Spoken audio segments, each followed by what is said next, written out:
வணக்கங்க. இன்றைக்கி குக்கிங் அலப்பறை சேனலில் வாழைத்தண்டு கூட்டு தான் செய்ய போகிறோம். அது எப்படி செய்யலான்னு பார்க்கலாம் வாங்க. தண்டு பொடியாக அரிஞ்சு அலசிட்டேன். இதை குக்கரில் போட்டு ஒரு 4 விசில் விட்டுக்கலாம்.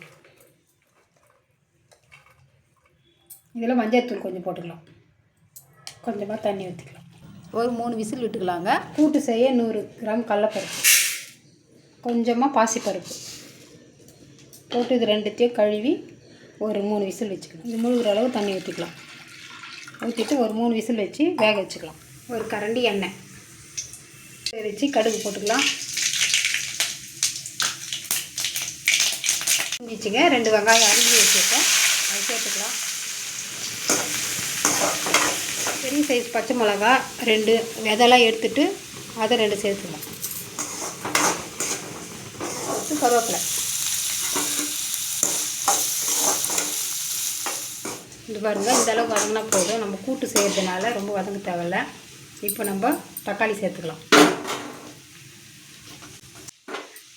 இப்போ இதை நல்லா வதக்கலாம். கல் உப்பு வதங்கிறதுக்கு கொஞ்சமாக மிளகாத்தூள் சேர்த்துக்கலாம். பச்சை மிளகா போட்டுக்கிறோம், அதனால கொஞ்சமாக மிளகாத்தூள் சேர்த்துக்கலாம். 10 பல் பூண்டு இடித்து வச்சுருக்கேன், அது சேர்த்துக்கலாம். இப்போ நல்லா வேக வச்ச தண்டு இப்போ இதில் சேர்த்துக்கலாம். அது நல்லா கொதிச்சிச்சு.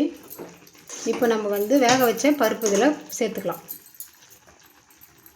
போட்டு நம்ம மிக்ஸ் பண்ணிக்கலாம். மிக்ஸ் பண்ணி ஒரு 5 நிமிஷம் இருக்கட்டும், அதுக்கப்புறம் ஆஃப் பண்ணிக்கலாம். ஒரு 10 தேங்காய், ஒரு பச்சை மிளகாய்,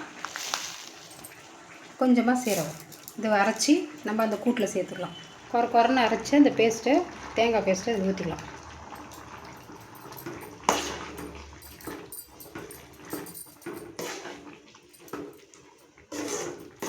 சும்மா கொஞ்சம் லேசாக சூடு என்ன பிறகு நம்ம ஆஃப் பண்ணிடலாம்.